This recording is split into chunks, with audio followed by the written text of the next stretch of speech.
So as we pick up with part 4 of the DC versus Marvel event, we start out now with a quick explanation on the Amalgam universe. So because DC versus Marvel was selling like gangbusters when it came out, both companies had the idea to basically create a self-contained universe. And that's what happened at the end of the last video, when the brothers merged with one another and they created the Amalgam universe. What Marvel and DC did is they went back and they started creating origins, and they treated these characters as if they had existed all along. And so, for example, Darkclaw is, Logan Wayne. It's a combination of Batman and Wolverine. And they provided an origin for his character. They did this with every single Amalgam member. The issue here was that it was, it was weird to say the least. And so almost immediately after this Amalgam universe forms, it gives us the opportunity to sort of go back and to catch up on, these different variations of characters and so on. But the Spectre and the Living Tribunal, both of the,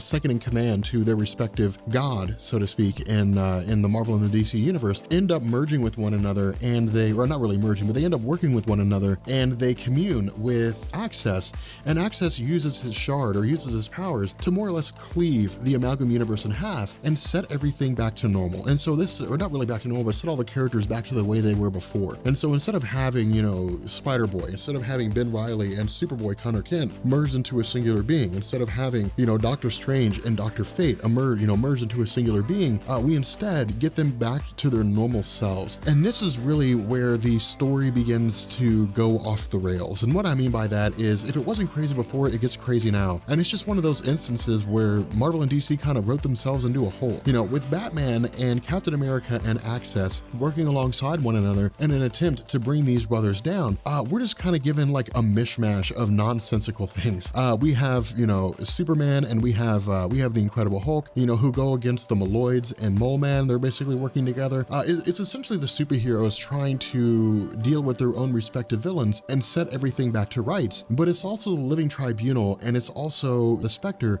doing what they can as well. But in the end, because the power of these brothers are so extreme, they're basically sort of left without any way to combat the situation. And so the result is Marvel and DC kind of handle it on their own, and they pit, the brothers against one another. The argument here is that because the brothers are so wildly powerful, they're the only ones that can end the conflict. And so once they start fighting each other, in the midst of this battle, they actually look into the pasts of both Captain America and Batman. And when they realize why it was that they became heroes, when they realized that Bruce Wayne became a hero because his parents were murdered, when they realized that Captain America became a hero to save the world from the greatest threat, from the Nazis, the brothers, God, this is thin at best. The brothers are inspired by their reason for becoming heroes and realize that fighting among themselves is pointless, that they're best suited to basically work together. They achieve a kind of inner peace. And so what they end up doing is they effectively just, they shake hands.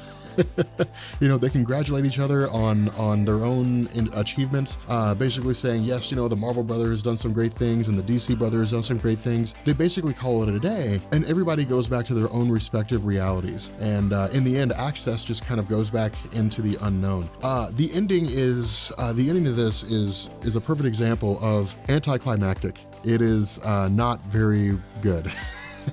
And this is one of the things that people are so disappointed about when it comes to the Marvel, the DC versus Marvel crossover, is it was a really cool matchup until the end, because it felt like Marvel and DC didn't know how to end the story. They didn't know how to set things back to rights. But one thing I also want to point out here is that in a previous video, something you guys have mentioned, I had said the Infinity Gauntlet would come into play with Thanos and Darkseid. That's actually in the JLA Avengers crossover, which I was so caught up in in our story up to this point that I actually totally forgot about that. But in any event, I know this video was super short in comparison to the others. Let me know what you guys think, because it's not terrible, but the ending really just kind of throws the entirety of the event off kilter. So let me know what you guys think. Again, I know this is really short, but it's just best I could do with what we had. And yeah, so I will catch you guys later.